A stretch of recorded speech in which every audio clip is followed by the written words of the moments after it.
Um, as I said, I will grade the first exam during weekend. So you will have to wait until you see your score, exam score. If you didn't do well, then it's not too late to study hard to raise your course grade. What I will talk about today is 7.8, which is about improper integrals.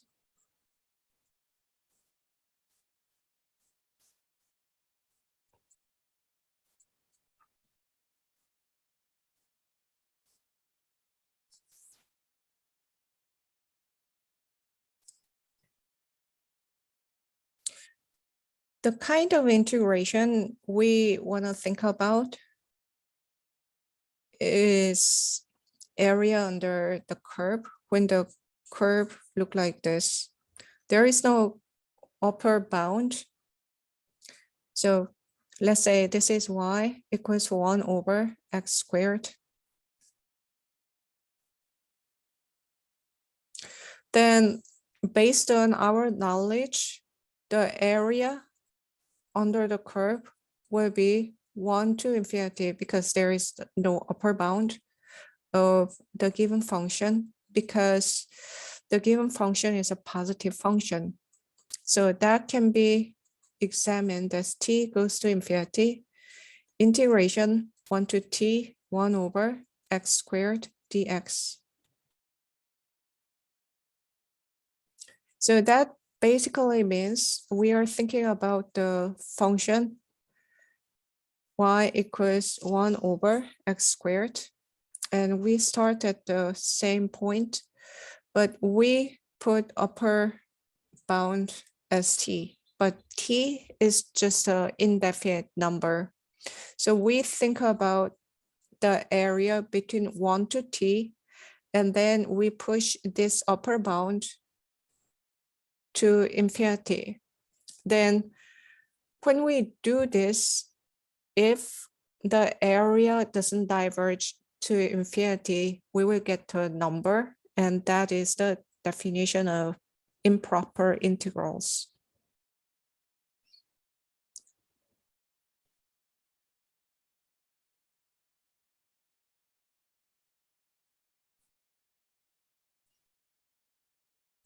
Let me describe the types of improper integral.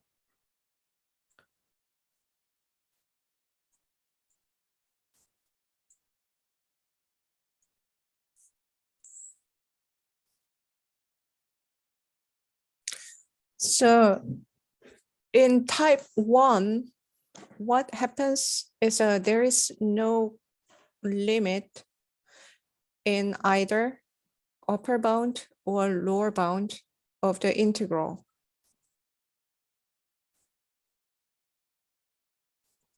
So that is not about function diverges at a certain point. It's just about upper bound or lower bound of the integral. So as I said, in that case, we define that as limit t goes to infinity, integration a to t, f of x dx. When t greater than or equal to a. But there is a possibility that lower bound is undefined. So it goes to negative infinity. Then the integration is from negative infinity to b f of x dx. Then that is limit t goes to minus infinity, integration t to b f of x dx. Of course, in this case, t must be less than b.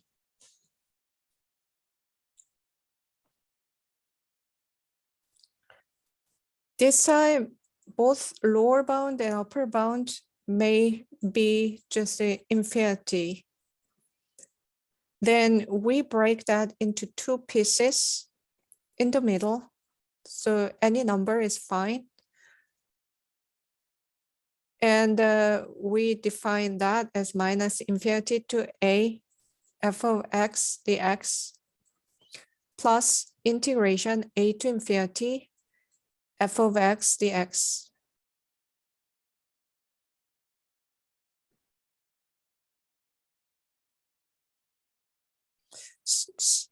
Of course, when we can define this, none of them are finite, right? Both are not finite. So if that is the case, we can evaluate that. So integration a to t f of x dx and t to b f of x dx, or integration minus infinity to a f of x dx and integration a to infinity f of x dx exists.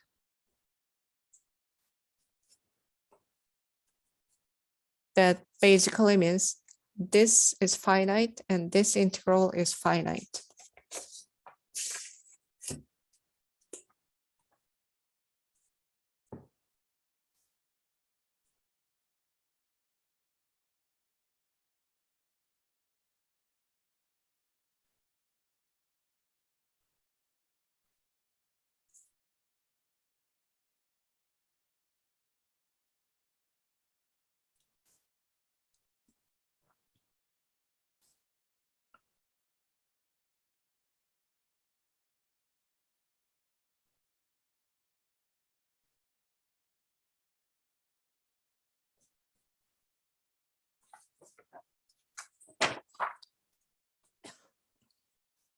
Let's do some examples.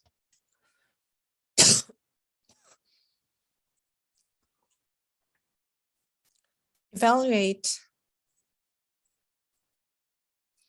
integration 1 to infinity 83 times natural log of x over x dx if it is convergent.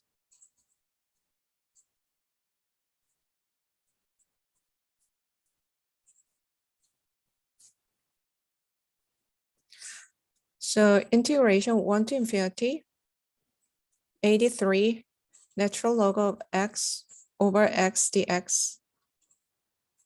Then we follow the definition of an improper integral. T goes to infinity, 1 to t, 83 times natural log of x times 1 over x dx.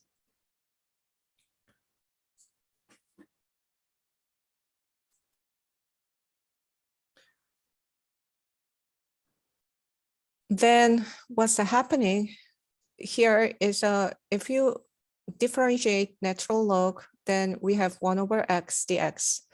So we will use the substitution method. So u is natural log of x, then du equals 1 over x dx. So du is this part, this is u. We change the variable to u, so x-related lower bound and upper bound must be transformed to u-related lower bound and upper bound. So if x equals 1, then u equals natural log of 1. So that is 0. And if x equals t, then u equals natural log of t.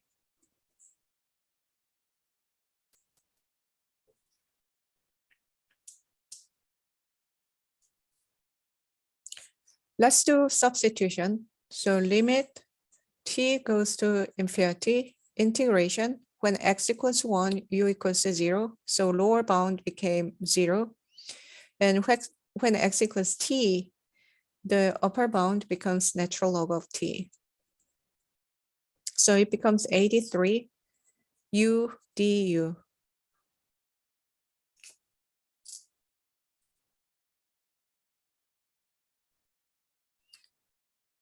So that means when t goes to infinity, we have 83 u squared over 2, because this is 1 power, from 0 to natural log of t.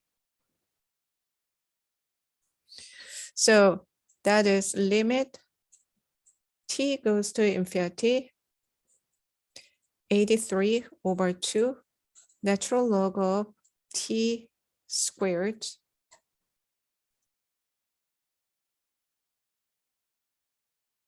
minus 0 squared is 0, so I don't write it down.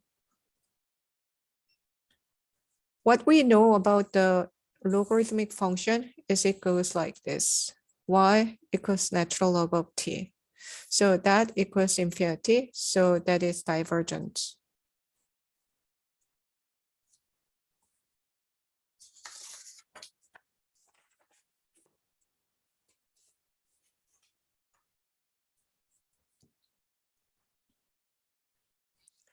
Any question?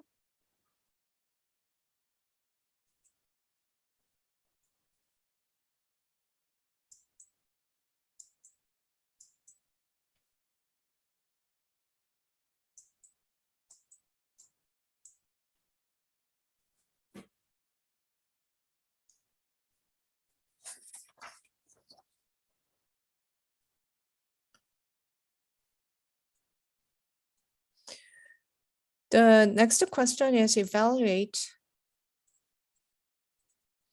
integration 0 to infinity 92 times e to the x over e to the 2x plus 3 dx if it is convergent.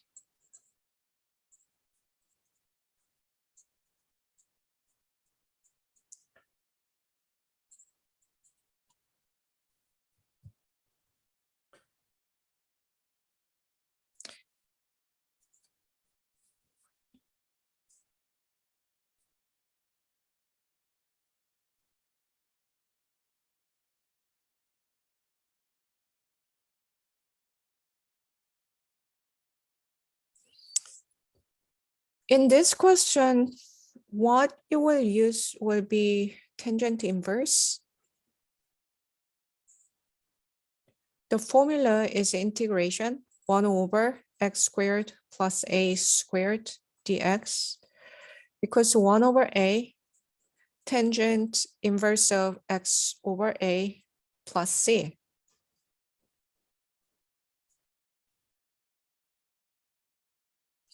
Our strategy will be, we will put u equals e to the x, and then derivative of that is e to the x dx, the same one, but denominator will be converted into this format. Integration 0 to infinity 92 e to the x over e to the 2x plus 3 dx. So limit t goes to infinity, integration 0 to t 92 times e to the x over e to the 2x plus 3 dx. So what we are doing is we are just following the definition.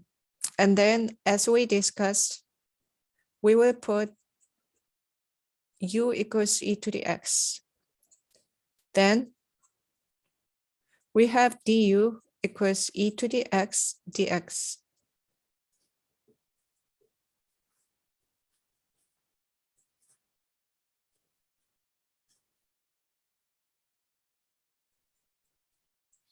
If x equals 0, we have to change variable. If x equals 0, then u equals e to the 0, which is 1. And if x equals t, then u equals e to the t.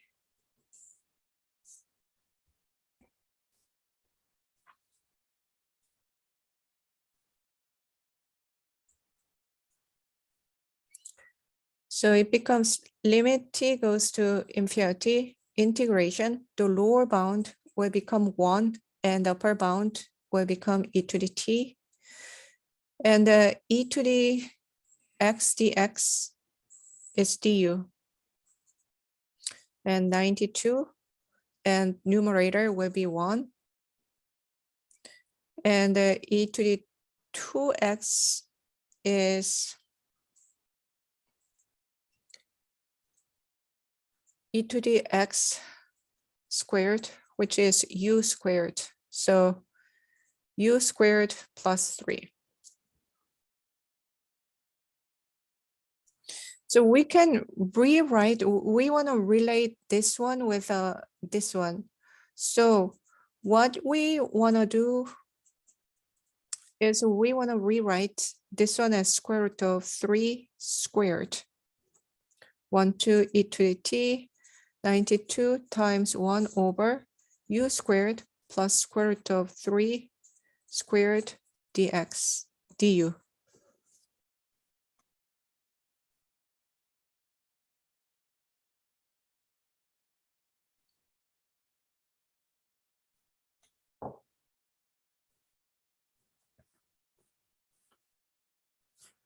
On the side, e to the 2x is e to the x squared, and so e to the x was the u, and so we can write e to the 2x as u squared.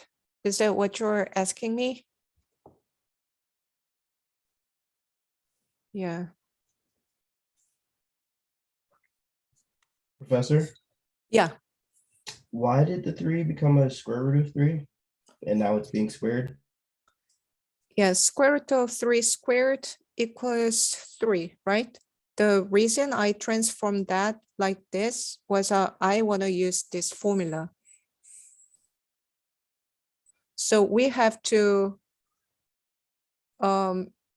understand this format as u squared plus some number squared. So instead of writing that down as 3, I want to write that down as square root of 3 squared to apply this formula. And then a equals square root of 3, right? Okay, that makes sense. Thank you. Yeah.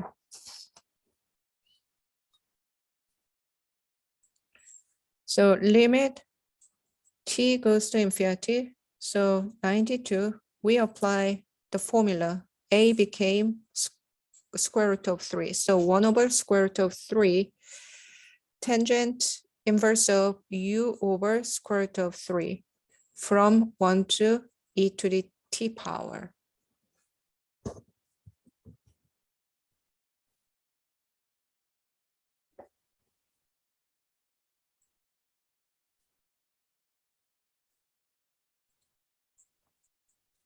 So when we combine these, those will be 92 over square root of 3.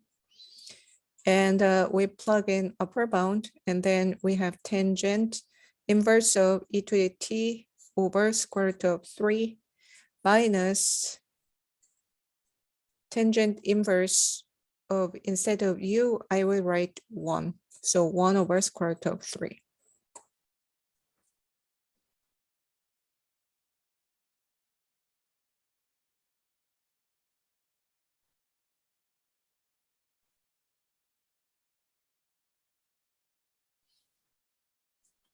Any questions so far?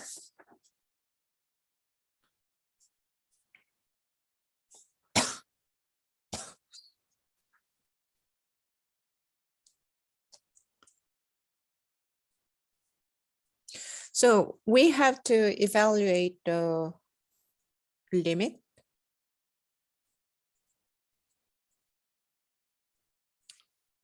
So we will send t goes to infinity, and so we will observe what happens for this one, and then this is a composite function, so we will think about tangent inverse.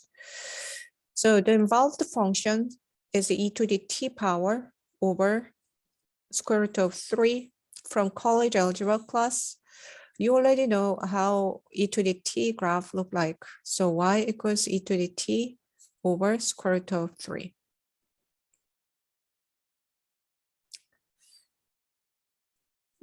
what's important next is how we interpret that by considering tangent inverse function. So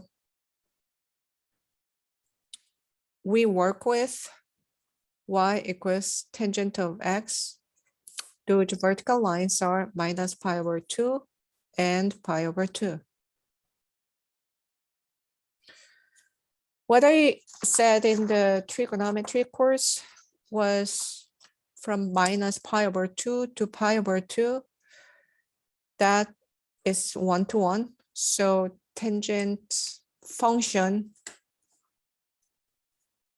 inverse tangent function is defined.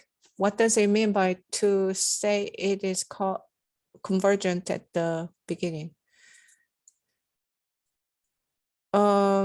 I don't quite understand what you're talking about. So what we are thinking about is we want to think about whether limit t goes to infinity, tangent inverse of e to the t over square root of 3 converges somewhere. And that is the concept of limit. And so I will explain what happens. So could you wait a little bit and then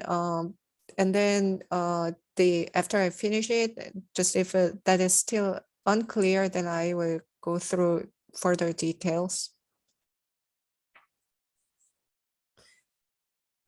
And this means output of tangent is 1 over square root of 3, right? And so we are looking for the angle between, which is located between minus pi over 2 to pi over 2, whose tangent value becomes 1 over square root of 3. So that is involved to the 30, 60, 90-degree triangle.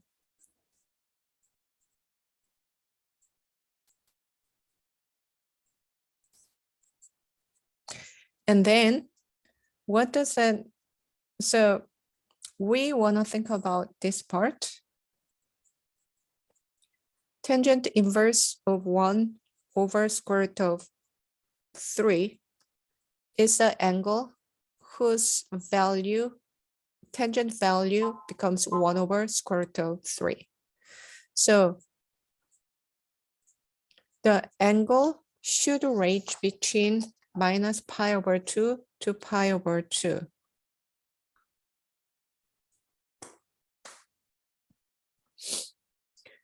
And what I didn't write down here is range of tangent inverse is from minus pi over 2 to pi over 2. That's why I'm writing tangent inverse of 1 over square root of 2, square root of 3 ranges between minus pi over 2 to pi over 2. So tangent of theta equals 1 over square root of 3. So what does that mean?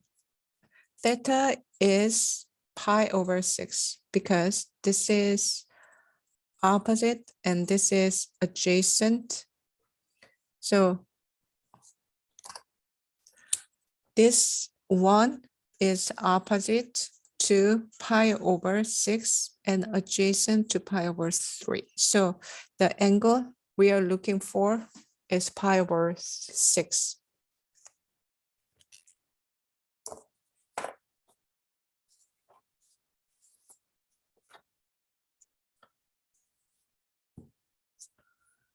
So any question about trigonometry?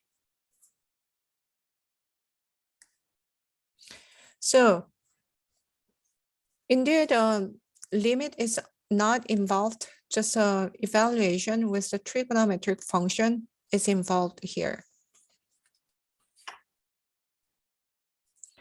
So when we split the limit to here and here, we get 92 over square root of 3. Limit t goes to infinity. Tangent inverse of e to the t over square root of 3 minus tangent inverse of 1/3 is pi over 6, right? Pi over 6 came from tangent inverse of 1 over square root of 3 equals pi over 6.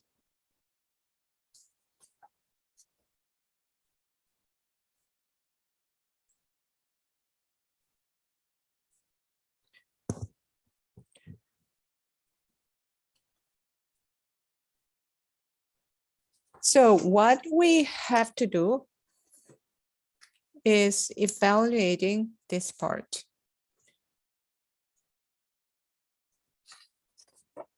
Let's look at y equals e to the t power divided by a square root of 3.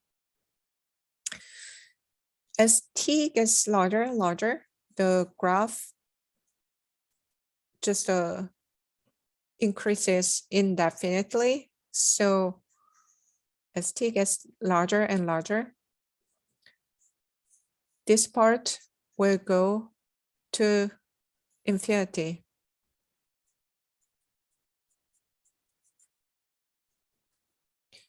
But we have to think about how the angle approaches when the tangent value diverges, because we are considering the inverse tangent function.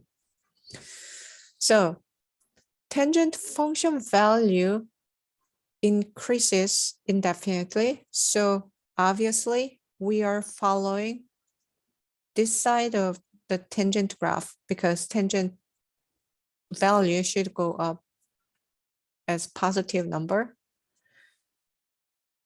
But what we are thinking about is the inverse function value. So when tangent value grows indefinitely, what angle it should approach? That is the question of this limit. And so as it goes up, if you just think about the changes in x value, the changes in x value will be, it approaches pi over 2. However, it will never become pi over 2. But anyway, the limit is pi over 2.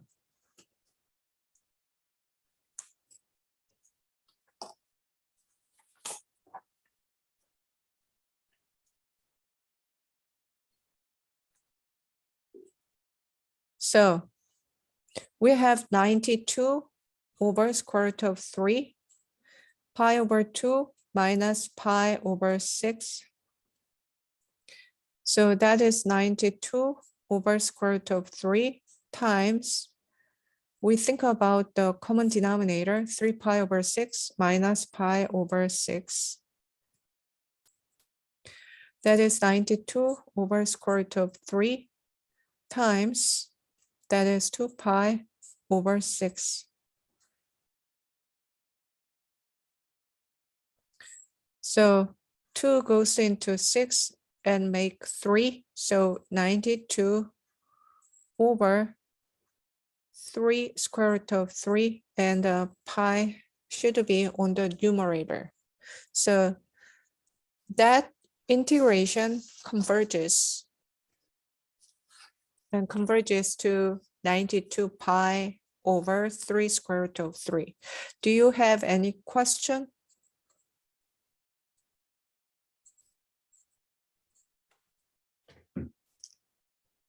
Professor, I had to step away when you were deriving the angles for the trig. So how did you get pi over 6 again? Okay. So tangent inverse of 1 over square root of 3 is an angle between minus pi over 2 to pi over 2. That basically means since we are switching the input and output, tangent of theta should be 1 over square root of 3. So tangent is defined as opposite over adjacent. So side 1 should be opposite of the desired angle, and side square root of 3 must be the adjacent of the angle.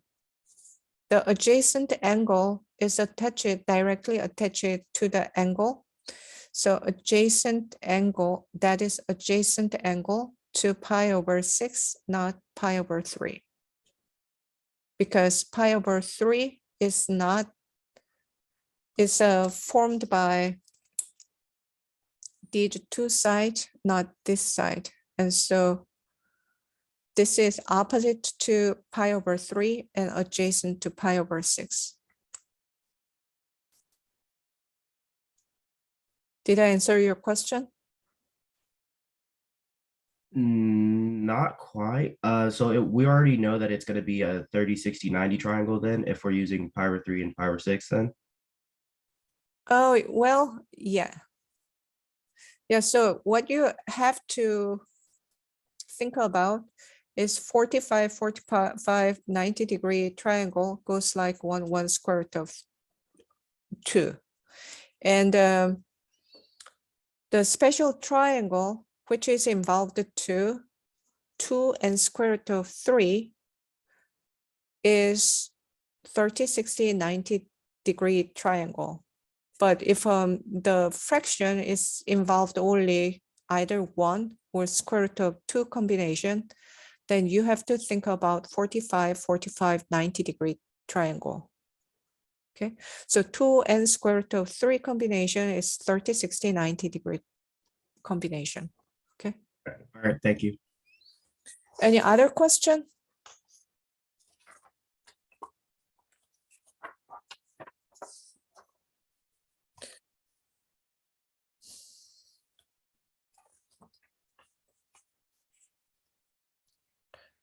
I will do just one more problem because the next problem will be pretty long. And so it's better not to start today. So let's do the next problem. Evaluate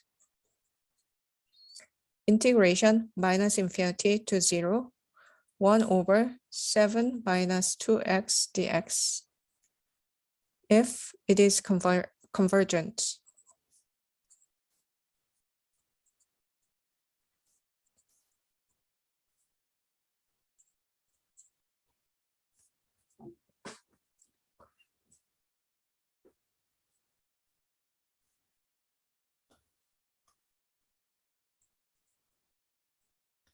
So minus infinity to 0, 1 over 7 minus 2x dx.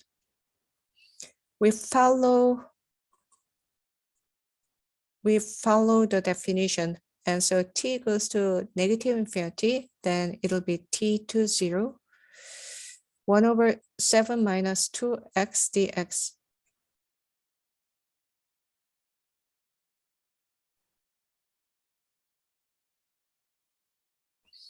So in this case, obviously, we have to use the substitution method. So we will put u equals 7 minus 2x. Then du equals minus 2 dx. So we have dx equals minus 1 over 2 du.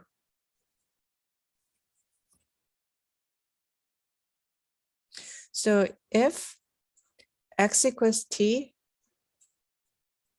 then u equals, we do substitution. So 7 minus 2t. If x equals 0, then u equals 7 because this second term will vanish.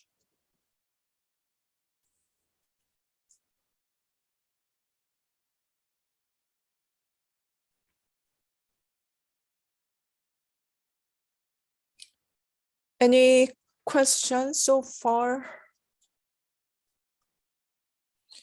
So we do substitution. So limit t goes to negative infinity. When x equals t, u is 7 minus 2t. And when x equals 0, u equals 7. So 1 over u is 7 minus 2x, so u, and then dx will be replaced by minus 1 over 2 du.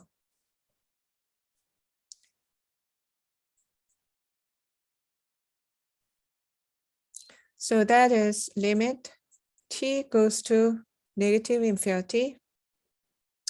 Let's just write one more line. So negative 1 over 2 is pulled out, and 7 minus 2t to 7, 1 over u du. So that equals limit t goes to negative infinity minus 1 over 2 times 1 over u is integration is natural log of u. So natural log of u, 7 minus 2t to 7.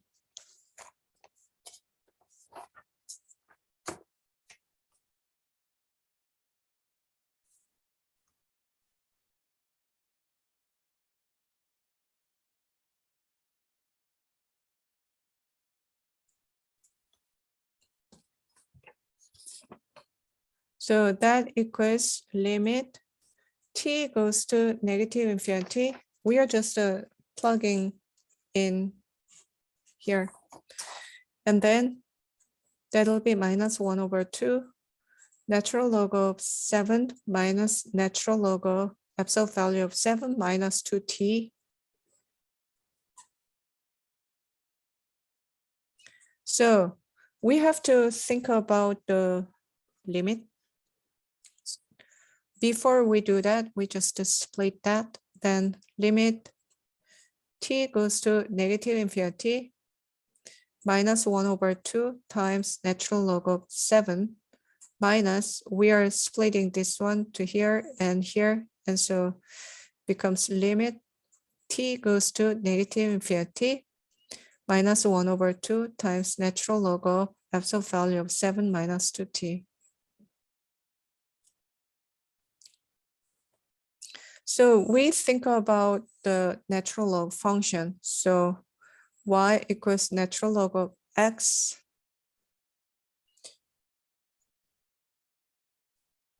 and it says t goes to negative infinity. So we have to think about how the absolute value of 7 minus 2t will vary. T is a negative number and goes to negative infinity. So negative number times negative will be positive, and t, absolute value of t, becomes larger and larger.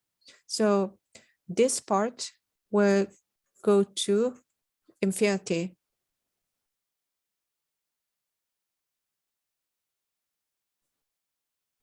So it goes to infinity. So natural log will go to infinity, right?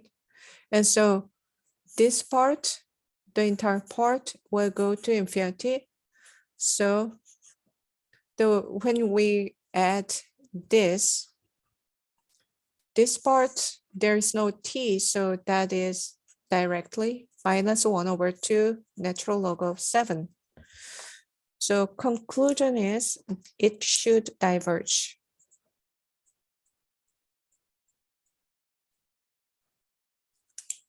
So any question?